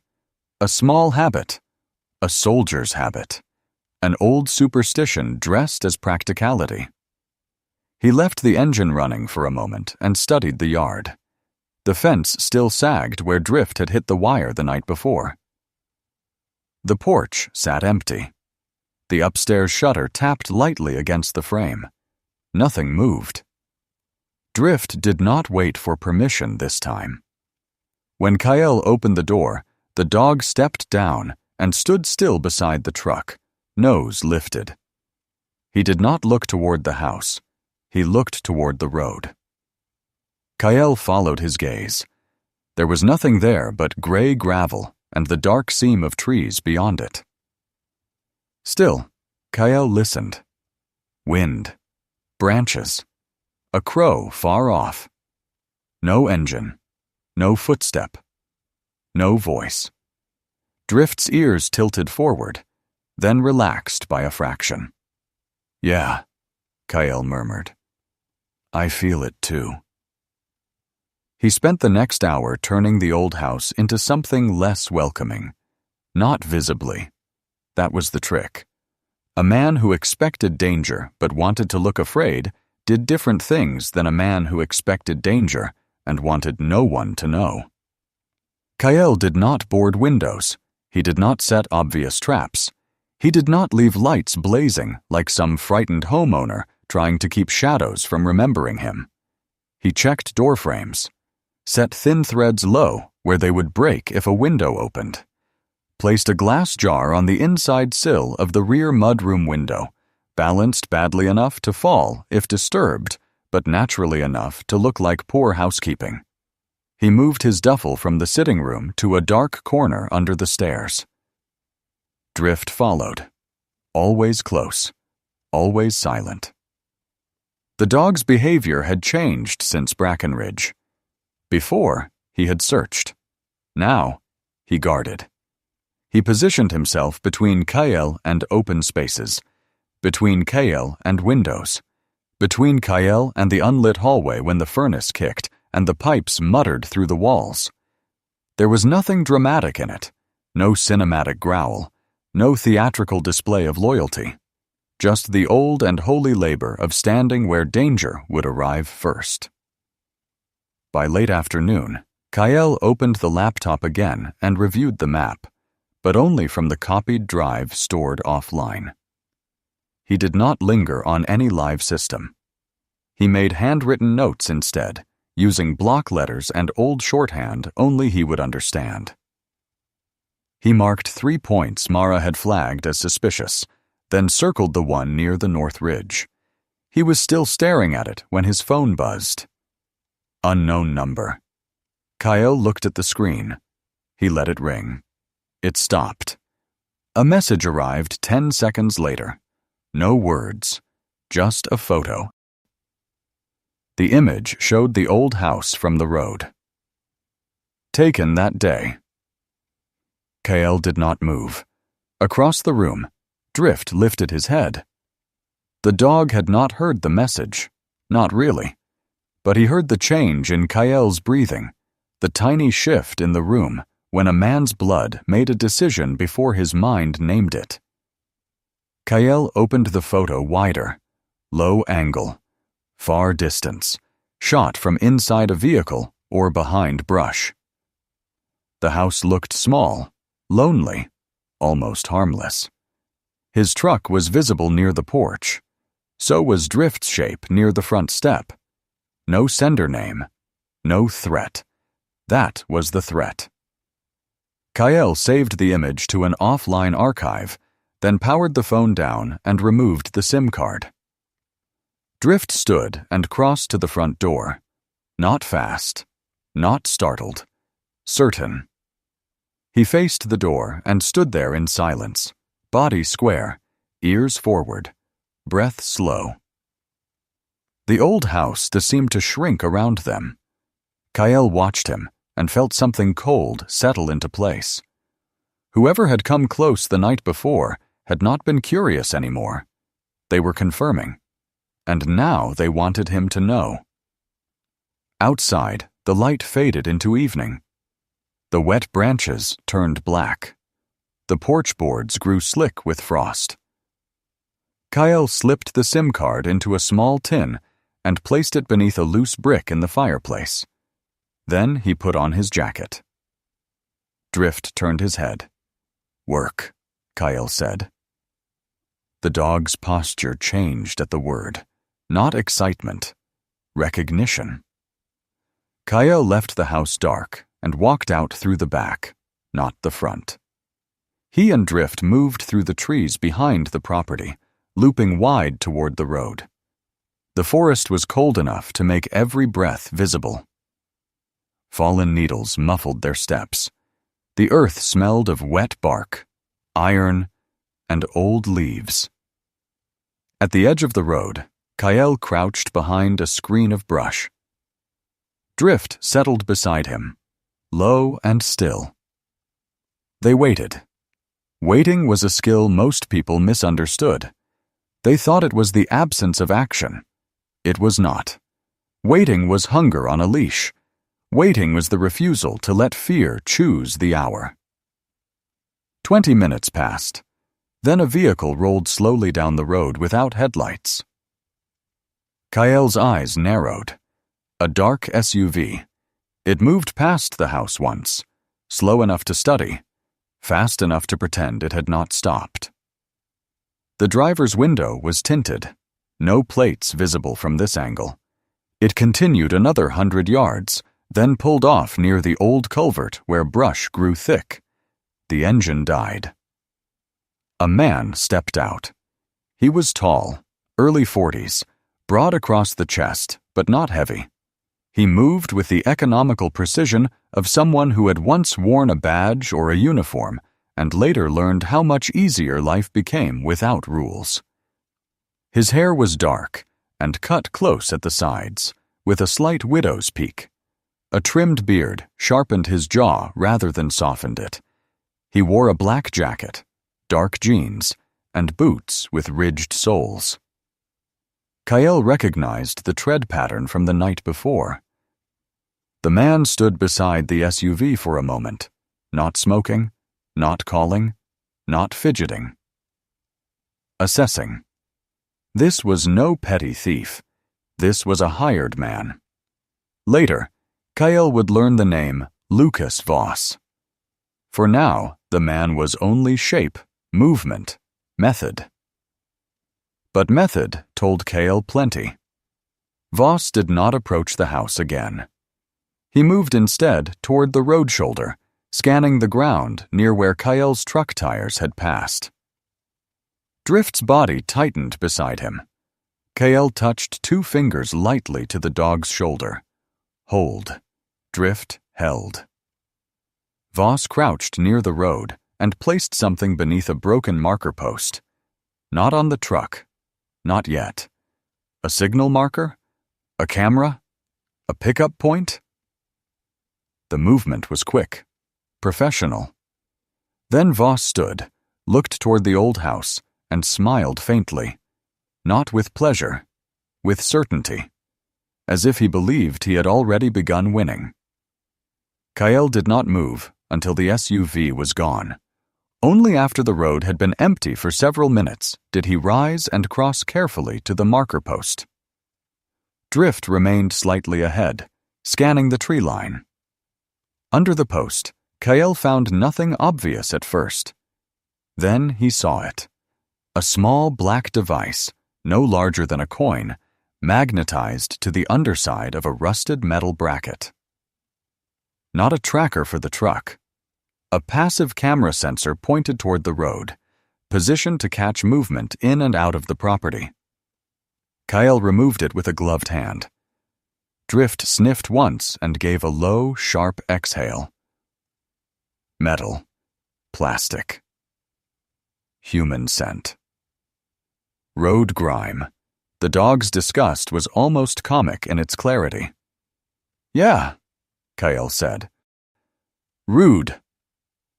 He pocketed the device. On the way back to the house, he moved slower.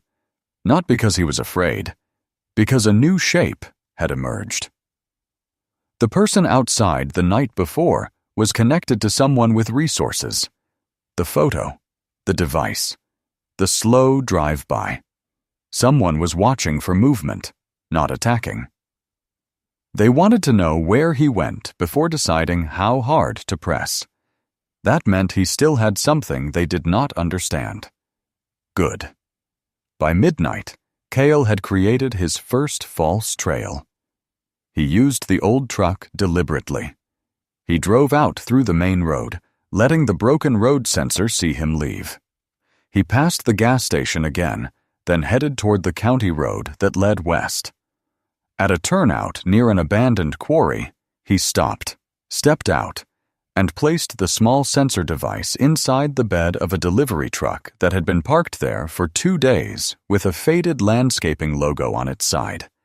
It was careless enough to be believable if found later, and likely enough to move in a different direction by morning. Then, he circled back on foot with Drift. 3 miles through cold woods. No lights. No direct path. Drift moved close now, not ranging ahead. His paws found quiet ground. His head turned often, checking behind them without being told. Kael's breath stayed controlled, but his mind moved quickly. Who had sent the photo? Celia? Bexley? The unknown man in the USB images? Or someone above all of them? He did not know yet. That was the problem with networks. Pulling one thread did not tell you whether you held a loose string or the edge of a net. Near dawn, they reached the old house from the north side. No lights, no movement. Kael entered through the rear and checked every thread, every sill, every quiet warning he had set. Nothing disturbed. Drift stood in the kitchen, looking toward the front door. Kael looked at him. You think he'll come back? Drift's ears flicked once. Kael allowed himself the smallest breath of a smile. Yeah, me too. He heated coffee on the stove and sat at the table as the sky began to lighten. The folder from Mara lay before him, the copied notes arranged beside it, the map beginning to look less like a mystery and more like a battlefield. He had been hunted before. Men had followed him through worse terrain than this. Men with better equipment. Men with less patience and more cruelty. But this was different. This was not a mission with extraction waiting beyond the ridge. No command, no team, no clean objective. Only his father's broken warning, his mother's old house, a dog standing between him and the dark, and somewhere beyond the trees, people who believed a man stripped of inheritance had also been stripped of teeth. Kael looked at Drift. The German shepherd sat beside the door, calm and watchful, wearing the ugly nylon collar like a soldier wearing borrowed armor. His eyes were fixed on the morning light. Kael reached for the map. "They think we're reacting," he said quietly. Drift did not look back. Kael marked the false route, then drew a second line no one else would see. "They're wrong."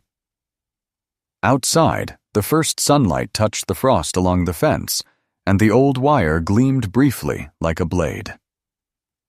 The hunt had begun. But Kael Mercer had no intention of being prey. By sunrise, Kael Mercer understood that the map was no longer a mystery. It was a wound pattern. The old kitchen table had become a battlefield of paper, pencil marks, and quiet decisions. Maribel's copied land records lay beside the printed map from the USB. Kael had drawn lines between the repeated points, then erased half of them, then drawn them again in a different order. He had learned long ago that the first pattern a man saw was often the one fear wanted him to see.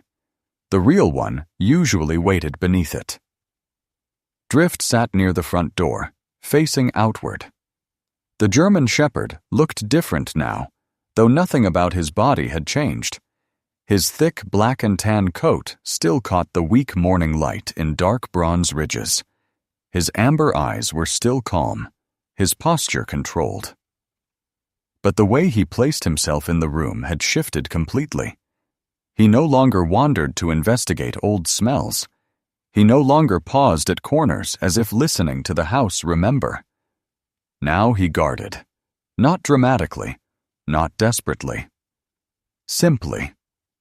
Like a vow with teeth. Kael glanced toward him. "You know we're going out." Drift's ears moved once. "Yeah," Kael said. "Thought so." He chose one point from the map. Not the most obvious, not the one circled the most.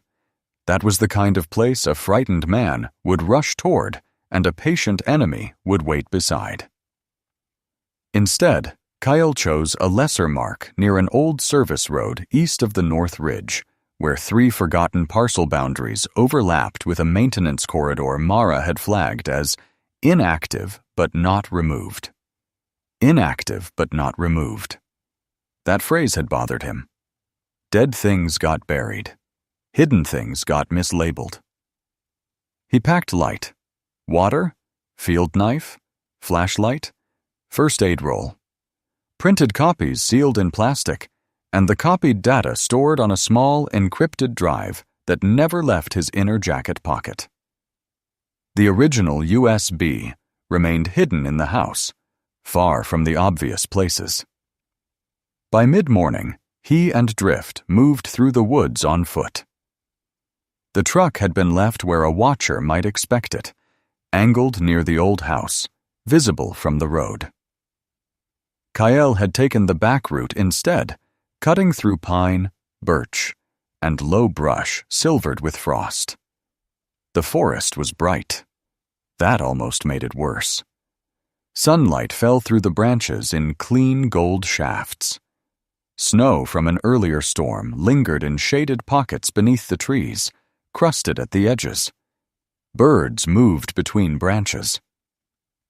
Somewhere far off, water ran beneath thin ice with a sound like glass whispering to itself. The world looked too innocent for the kind of men who used it. Drift moved close to Kael's left knee, no more than a few feet ahead at any time. The spare black collar sat plain around his neck. It lacked the dignity of the leather one, but Drift wore it without complaint, as if equipment mattered less than purpose. Kael followed the old service line Mara had found on the survey map. It was not a road anymore. Not truly. Just a shallow depression between trees, where the ground remained unnaturally even beneath years of leaves. A vehicle had once passed here. Not recently, but more than once. Kael crouched and brushed away pine needles near a patch of a half-frozen mud.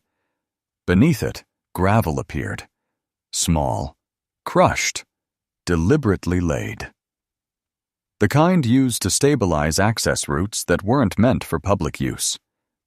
Maintenance, he murmured. Drift sniffed the exposed gravel, then lifted his head toward the east. Kael followed his gaze. A line of old utility markers stood between the trees, most of them broken, one leaning like a tired sentinel. No power lines overhead, no visible structure nearby. Yet the markers remained. Something had needed a reason to exist on paper. They continued. After another mile, the forest opened into a small clearing that did not belong there. It was too clean. Not freshly cleared, but maintained in a way nature did not maintain itself. The brush had grown back around the edges, but the center remained low, the ground packed hard beneath dead grass. Near the far side stood a concrete utility box, knee-high, stained with moss and leaf rot. Beside it, half buried under dirt, was a rusted metal access cover. No building, no sign. No reason anyone would come here unless they already knew the clearing existed. Kael stopped at the tree line. Drift stopped with him. The dog's head lowered, nose working slowly. Anything? Drift did not answer, of course, but his body did. His weight shifted forward, then back. Not alarm. Evaluation. Kael waited. A minute passed, then another. Nothing moved. He entered the clearing. Every step felt loud. Kael circled once before approaching the utility box.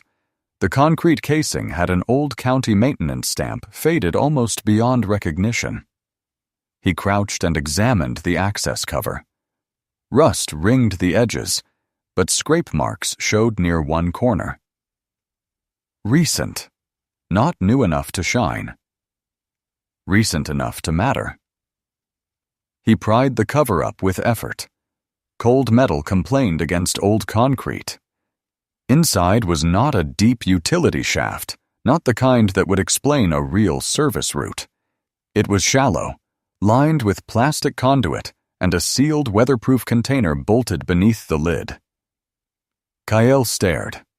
Not infrastructure. Storage. He removed the container carefully and opened it. Inside were laminated maintenance invoices, old property access forms, and a small stack of carbon copy receipts sealed in plastic. No gold, no weapons, no cinematic treasure. Just paperwork. Kael almost laughed. Of course, men who wanted to hide money did not bury it like pirates. They made it boring. He flipped through the documents, reading names, dates, payment references. Several companies appeared repeatedly, each bland enough to be invisible. North Line Access Management, Hollow Creek Environmental, Vale Ridge Service Cooperative, Vale. His mother's maiden name. Kael went still. The word was stamped at the top of one faded receipt like a ghost pressing its hand against glass. Vale Ridge Service Cooperative. His father had known. Or someone had used the name deliberately. The forest seemed to lean closer. Drift suddenly stepped forward. Not toward the utility box, toward the clearing's far edge. Kael looked up. The German shepherd stood with his body angled between Kael and the trees. His ears were high, his mouth closed, his eyes fixed on the dense brush beyond the clearing. Kael slowly lowered the papers back into the container. A branch snapped. not far. Drift gave one low breath through his nose, a warning meant for Kael, not for the intruder. Kael moved without hurry. He slid the container back into place, but did not fully secure the lid. Then he stood, turning just enough to see without presenting his back. A man emerged from the trees, not Lucas Voss. This one was younger, maybe late 20s, with a narrow face, a thin blonde beard, and nervous shoulders under a brown work jacket. His eyes were pale and restless, Boamasa darting from Kael to Drift to the open utility cover. He wore muddy boots and carried no visible weapon, but his right hand hovered too close to his jacket pocket. A local, maybe. Or someone hired because locals knew how to move through local woods. "Private land," the man said. His voice tried to sound firm and failed. Kael did not move. "County maintenance corridor." The man's mouth tightened. "Not anymore." "That's interesting." Drift took one step forward. Only one. The man noticed. His face changed. Fear did not always look like panic. Sometimes it looked like arithmetic. One man. One dog. One bad decision. Kael kept his voice even. "Who sent you?" The man swallowed. "Nobody." Wrong answer. Too fast. Drift lowered his head slightly, not aggressive, but focused. His amber eyes locked on the man's hand near the pocket. Kael saw it, too. "Move that hand slow," Kael said. The man hesitated. Drift's front paws shifted, ready. The forest held its breath. Then the man pulled his hand away from his pocket and raised both palms. "Look," he said, "I just check sights. That's all. I don't know anything." "What sights?" "I said I don't know." "You knew this one." The man's eyes flicked to the utility box. There it was. A tiny betrayal of the face. Men could train their mouths. Their eyes lagged behind. Kael took one step closer. Drift moved with him, not ahead now. Beside him, a living shield tuned to the movement of bone and fear. The man backed up. "You shouldn't be here. People keep saying that. They'll come." Kael held his gaze. "Who?" The man did not answer. Instead, he looked past Kael, toward the old access route. Not at the house, not at the road, at the corridor. Kael understood then. The clearing was not the prize. It was one point in a path, a place where records, money, and answer and movement had touched briefly before flowing elsewhere. The man turned and ran. Drift surged half a step. "Hold," Kael said. The command was quiet, but iron. Drift stopped. The man vanished through the brush, crashing badly now, all his carefulness gone. Kael let him go. A frightened runner could lead danger back. A watched runner could also tell you which direction mattered. Today, the direction mattered more. He returned to the utility box and photographed every document before replacing them exactly as found. He took only one thing, a receipt where Vale Ridge Service Cooperative appeared beside two of the companies from the USB transfer files. Not enough to prove everything, enough to connect. By afternoon, Kael had visited two more marked locations.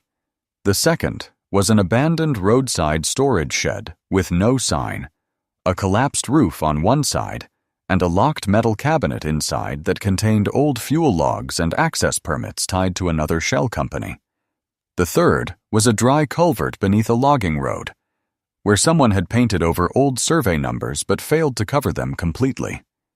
There, Kael found nothing physical to take, but he recognized 3 partial markings from Mara's archive copies. The pattern sharpened. Money had moved through service contracts. Land had been hidden under maintenance classifications. Names shifted, but routes repeated. His father's USB had not been a complete case. It had been a match struck in a dark room. Now Kael could see the walls. Near sunset, he returned toward the old house by a different route. The light had gone copper between the trees. The air smelled of cold sap and coming snow. Drift moved closer than before, his shoulder almost brushing Kael's leg. They were half a mile from home when Drift froze. No gradual slowing, no uncertainty. One moment moving, the next still. Kael stopped immediately. Ahead, the forest path narrowed between two fallen logs. The place was perfect. Too perfect. Kael lowered his gaze. A thin line stretched ankle-high across the path, nearly invisible in the dim light. Not a lethal trap, a tripwire, attached to a cluster of cans and glass hidden under leaves. Noise alarm. Someone had placed it there recently.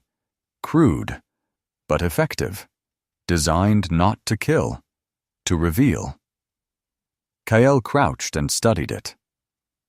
Drift stood in front of him, body facing the deeper woods, not the wire. The trap was not the threat, the listener was. Kael looked beyond the fallen logs. Nothing moved. But somewhere out there, someone expected the sound of cans, expected proof of direction, expected a man to walk without seeing. Kael carefully disabled the wire, then reset it slightly higher and angled it toward a deer path leading away from the house. A small correction. A lie returned to sender. They continued through thicker brush, slower now. Kael's mind worked through the day's discoveries. The receipts, the companies, the repeated corridors, the frightened young man, the noise trap. The way the hidden system was still alive enough to notice disturbance. His father had not stumbled onto an affair and panicked. No, the affair had been the door. Behind it was machinery, financial, legal, local, possibly medical. His father had only had time to save fragments because the moment he understood the shape began closing around him. Kael felt the old anger return, but it had changed. It no longer burned wild. It burned narrow, useful. When they reached the old house, dusk had swallowed the porch. The truck still sat in place, visible and empty. No broken windows, no disturbed threads, no obvious entry. Inside, Kael locked the door and spread the day's evidence across the kitchen table. Drift drank water, then returned to the doorway. Always the doorway. Kael opened the copied USB files and laid the new receipt beside the partial transfers. One company name matched, then a payment date, then a property corridor, then a maintenance classification. Piece by piece, the first chain formed. Not complete, but real. He wrote the words carefully in his notebook. Vale Ridge, to North Line, to Hollow Creek, to medical timing. He stared at the last phrase. Medical timing. The word sat there like something poisonous. The documents from the marked sites did not prove what had been done to his father. Not yet. But they proved the people around his father had been moving money and land through hidden channels while his health declined, and the will changed. That was not coincidence. It was proximity with motive. Drift lifted his head suddenly. Kael looked toward the front window. Nothing visible, only his own reflection in the dark glass. Tired eyes, hard jaw. A man standing at the edge of something too large to strike with fists. He turned off the kitchen light. the reflection vanished. Outside, the forest remained. Somewhere beyond it, men who thought they were hidden were learning that a hidden thing could be followed by the damage it left behind. Kael sat in the dark with the evidence before him. He did not feel triumph, only weight. Because truth, once assembled, did not become lighter. It became a responsibility. Drift came to stand beside him. The dog pressed his shoulder against Kael's knee. Kael rested one hand on his head. "You were right," he whispered. Drift breathed quietly. "This is bigger than her." The name Celia went unspoken. It no longer fit the whole danger. Kael looked at the map one last time. The repeated points had become a skeleton. The receipts had given it tendons. The USB had given it blood. And now Kael knew with cold certainty that he was no longer searching for the truth. He was standing inside it. By morning, Kael Mercer had stopped thinking of the evidence as paper. Paper could be burned. Files could be deleted. Photographs could be called fake by people with expensive suits and calm voices. What lay on the old kitchen table was not paper. It was pressure. The first weak chain had formed in the night. Shell companies, maintenance corridors, hidden parcels, payment dates, and the timing of his father's decline. It was not enough to walk into court and end everything with one clean blow. Real life rarely gave justice a sword. More often, it gave a man dull tools and asked whether he had the patience to use them correctly. Kael stood over the table while the morning light spread thinly across the room. Drift sat beside the front door, the ugly black nylon collar around his neck, his amber eyes fixed on the yard beyond the glass. The German shepherd had barely slept. Neither had Kael. The old house was quiet, but no longer felt empty. It felt enlisted. The floorboards, the kitchen table, the cracked mirror upstairs, the cold windows that had watched his mother wait, and his father return too late, all of it seemed gathered around him now. Not speaking, not forgiving, just witnessing. Kael packed the evidence into 3 separate places. One folder stayed with him. One copy went into a sealed envelope beneath a loose board in the pantry. One encrypted drive went into the lining of Drift's travel harness. He smiled grimly at that. "Old habit," he murmured. Drift looked back at him, unimpressed. Kael drove into Brackenridge before noon, but not directly to the records office. He parked 2 blocks away, walked through the rear alley behind the diner, crossed at the pharmacy, then entered the county annex from the side entrance used by delivery clerks and smokers hiding from winter wind. Mara Bell was already waiting. She sat at the back table, surrounded by land books and old survey sheets, a paper cup of coffee untouched near her elbow. In daylight, she looked more tired than she had the day before. The sharpness remained in her gray-green eyes, but there were shadows beneath them now, as if she had spent the night wrestling with the same invisible beast Kael had brought to her door. "You found something," she said. Kael placed the receipt and photographs on the table. Mara did not touch them at first.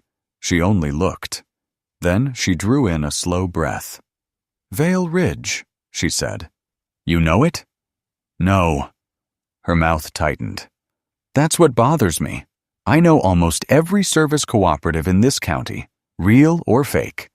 This one should have crossed my desk if it was legitimate. It wasn't." Mara finally picked up the receipt. She studied the company names, the dates, the location codes. Her face changed the way a locked room changes when someone finds the hidden door. Not surprise. Confirmation. "We need someone who can follow the money," she said. "I know. I can show where the land vanished.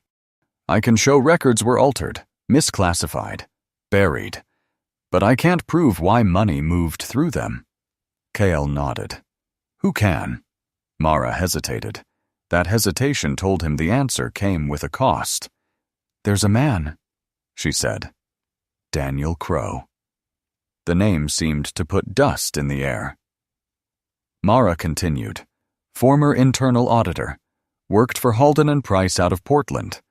10 years ago, he exposed a laundering scheme tied to municipal contracts. He was right.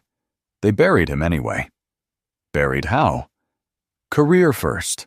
Reputation second. Marriage third. From what I heard. Why would he help? Mara looked down at the receipt. Because men like him don't stop seeing patterns just because no one pays them to look. Daniel Crow worked out of a small office above an old print shop on Mercer Street, a coincidence Kael did not appreciate. The stairwell smelled of toner, wet coats, and burnt coffee. A cracked glass door bore his name in black vinyl letters, half peeled at the edges. D. Crow, Forensic Accounting Consultant. Inside, the office was cramped and cluttered. Boxes of files crowded the walls. 2 monitors glowed on a desk scarred by years of elbows and bad news. A dead plant leaned in the window as if trying to escape. Daniel Crow was in his mid-50s, thick around the middle, with thinning gray hair brushed back carelessly and a short beard that looked more forgotten than styled. His shirt was wrinkled, sleeves rolled unevenly to his forearms, and his tie hung loose at his collar like it had surrendered hours ago. But his eyes were alive, dark, restless, almost feverish with attention. They moved over Kael, Mara, the folder, and Drift in one sweep. Drift stood near the door, silent and watchful. Daniel stared at the dog. He bite? If needed, Kael said. Daniel nodded. Good. Most institutions would run better with one honest dog at the entrance. Mara almost smiled. Kael placed the documents on Daniel's desk. Daniel did not speak for a long time. He sorted, then resorted. Then pulled a legal pad close and began writing numbers in tight columns. He moved quickly, but not carelessly. His fingers were stained with ink near the nails. Every so often he made a small sound under his breath, not quite a word, more like a man recognizing an old enemy by its footsteps. After nearly 40 minutes, he leaned back. This isn't fraud by accident, Daniel said. Kael said nothing. Daniel tapped the receipt. These companies are too boring to be real businesses and too structured to be random shells. They're pass-through entities. Money comes in as service payment, maintenance access, land management. Then it breaks into smaller payments and leaves under vendor classifications. Mara folded her arms. How many? From this sample? Daniel exhaled. At least 4. Probably more. And the will? Kael asked. Daniel's eyes shifted. There it was. The center of the labyrinth. Money explains motive, Daniel said. Land explains mechanism. But the will itself needs medical and legal pressure. You need capacity challenged. Properly. Kael's jaw tightened. My father was on medication. Then you need the old doctor. The words landed harder than expected. The old doctor. Not Dr. Malcolm Vire, with his soft voice and smooth hands. The one before him. The one pushed aside before the final weeks. Mara knew the name. Dr. Helen Rusk. Daniel looked at her. She's still local? Retired. Lives near St. Alder Lake. Kael gathered the papers. Daniel raised a hand. I'll help. Kael paused. Daniel's expression had shifted. Beneath the cynicism and exhaustion, something old had lifted its head. Why? Kael asked. Daniel looked at the documents, then at the dog, then back at Kael. "Because men like this don't just steal money," he said quietly. "They teach the world that truth is useless. I object to that." St. Alder Lake lay north of town, bright under a sky that had cleared to a hard blue. The house where Dr. Helen Rusk lived stood near a line of birches, modest and square, with wind chimes on the porch and stacked firewood arranged with military precision. Dr. Rusk opened the door herself. She was in her late 60s, tall and thin, with silver hair cut to her jaw and dark brown skin lined by age, weather, and long years of telling frightened families what they did not want to hear. Her eyes were deep-set and direct. She wore a navy cardigan over a white blouse, and her hands, though veined and slender, had the steady confidence of a weapon who had held life and death without flinching. When she saw Kael, something in her face softened. "You're Thaddeus Mercer's son." "Yes, ma'am." She looked past him at Drift. The dog stood calm at his side. "Your father liked dogs more than people," she said. Kael almost laughed. "That sounds like him." She invited them in. The living room smelled of tea, old books, and wood smoke. Dr. Rusk listened without interrupting as Kael explained only what she needed to know: the changed will, the medication records, the timing, the new doctor. When he showed her the copies, she put on narrow reading glasses and went very still. The room seemed to draw itself tight around her silence. "This dosage," she said at last. Kael leaned forward. "It would have impaired judgment?" Dr. Rusk removed the glasses slowly. "At this combination, with his condition, yes, severely, depending on timing." "Could he have understood a new will?" Her jaw tightened. "Not in the way the law requires." Kael closed his eyes for half a second. Not relief. Something more painful. Confirmation always had teeth. Dr. Rusk stood and went to a small writing desk near the window. She opened a drawer, removed a folder, and set it before him. "I kept notes," she said. "After I was replaced, I documented my concerns. I sent one letter to the family attorney." "Ethan Rowe," Kael said. "Yes. He was replaced, too."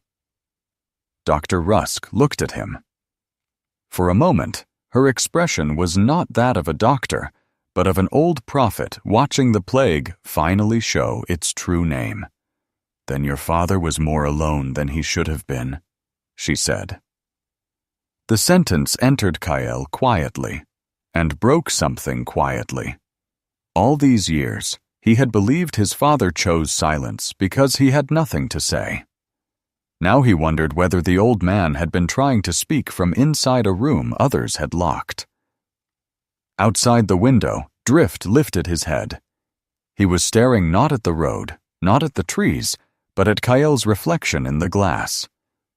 The look was steady, almost unbearably gentle. Not pity.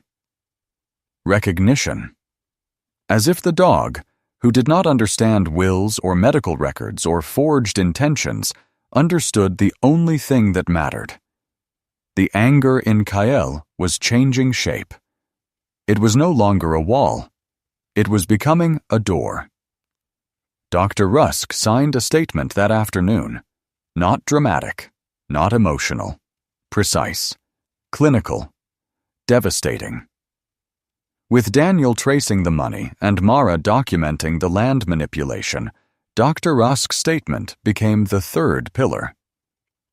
The evidence still had to move carefully. Kael did not send everything at once. He placed it in channels that required response: probate review, medical licensing inquiry, suspicious transaction reporting, land records audit. Small filings, correct filings. The kind powerful people ignored until the floor beneath them began to split. Celia Mercer did not fall in one scene. She fell in stages. First, an account was frozen pending verification. Then a transfer linked to Hollow Creek Environmental was flagged. Then Vale Ridge Service Cooperative appeared in records no one could explain. Then Dr. Rusk's statement reached the probate court. Then Ethan Rowe came forward. He was older than Kael remembered, broad-shouldered but stooped now, with a white beard, heavy brows, and hands swollen from arthritis. His voice remained rough and steady. He confirmed that Thaddeus had never intended to leave everything to Celia. He confirmed concern about sudden medication changes. He confirmed that he had been dismissed abruptly when he questioned capacity. The false will did not explode. It collapsed. That was better. Explosions left smoke. Collapse left structure exposed. The court declared the revised will invalid pending full review, citing lack of testamentary capacity and credible evidence of undue influence. Assets were frozen. The estate transfer halted. The prior will was retrieved. Celia's polished world began to crack along every hidden seam. Investigators followed Daniel's trail into the financial network. Shell companies. False service contracts. Hidden property movement. Payments routed through maintenance corridors and dormant land classifications. Names emerged. Not all of them were Celia's. That made it worse for her. She had not been a lonely villain in a dark room. She had been part of a machine, and machines did not love their parts when they failed. Kael saw her only once after it began, outside the courthouse. Celia wore black, elegant as ever, but the precision had thinned. Her honey-brown hair was pulled back too tightly. Her skin looked pale beneath the winter light. Her green eyes found Kael across the steps. For the first time, she did not look finished with him. She looked afraid of what he had become. Drift stood beside Kael, not growling, not lunging. Just present. Celia's gaze dropped to the dog, and something like hatred crossed her face. Not because Drift had bitten her, because he had carried what she never thought to search. Kael said nothing to her. There are moments when silence is not weakness. There are moments when it is judgment. Weeks later, the old house had changed very little. That was right. Some places did not need transformation. They needed witness. The porch steps had been repaired. The furnace ran more steadily. The broken shutter upstairs no longer tapped in the wind. In the kitchen, sunlight fell across the same table where Kael had first opened the USB. The leather collar lay before him, repaired now with careful stitches. Not perfect. The seam would always show. The torn place had become part of it. Kael picked it up. Drift sat patiently in front of him, black and tan coat clean, amber eyes calm, as if accepting a crown after an ordinary day's work. Kael fastened the collar around the dog's neck. The metal buckle clicked softly. "There," he said. "Back where it belongs." Drift leaned forward and pressed his forehead briefly against Kael's chest. It was not much. From him, it was everything. Kael looked toward the kitchen window, where the empty hook still hung above the sink. In spring, he thought, he might plant lavender outside the porch again. Not to rebuild the past. That could not be done. Even gods in old myths could not return the dead without changing the living. But something could still grow where loss had been. His father had not left him a kingdom. He had left him a chance to stop a lie from becoming history. He had left him his mother's house. He had left him the dog. And in the strangest, most broken way possible, He had left him a path Genik from anger. Kael stood on the porch as morning brightened over the northern trees. The estate remained under review. The network was being pulled apart by people whose names would never appear in the story. Celia would face charges. Others would too. The false will was dead. The machine had been named. Drift came to stand beside him. The wind moved through the pines. For once, Kael did not hear accusation in it. Only breath, only distance, only the world, continuing. He rested one hand on Drift's head. "You stood in front," he said quietly. The dog looked up. Kael's mouth softened. "So I could finally see what was behind me." And together, man and dog watched the light return to the house that had waited long enough. Sometimes, the miracle is not a door opening in front of us. Sometimes, the miracle is a quiet sign we almost overlook. A loyal dog standing in the right place. An old house still waiting. A broken collar revealing the truth at the exact moment it is needed most. Kael thought he had been abandoned. He believed his father had left him with nothing but pain, questions, and a past too heavy to carry. But God was working in the silence. What looked like rejection was protection. What looked like loss was a hidden path. And what looked like the end of a family's story became the beginning of justice. In our own lives, we may not always understand why certain doors close, why people betray us, or why we are asked to walk through seasons of loneliness. But sometimes, God allows what is false to fall away so that what is true can finally be revealed. He does not always explain the path before we take it, but He never leaves us without guidance. So if you are facing a hard season right now, hold on. Stay steady. Keep walking with faith. The truth may be closer than you think, and the help you need may come in a form you never expected. If this story touched your heart, please share it with someone who may need encouragement today. Leave a comment below and tell us what part of the story moved you the most. And don't forget to subscribe to the channel for more stories about courage, loyalty, faith, and the quiet miracles God places along our path. May God bless you, protect your family, guide your steps, and give you strength for whatever road lies ahead.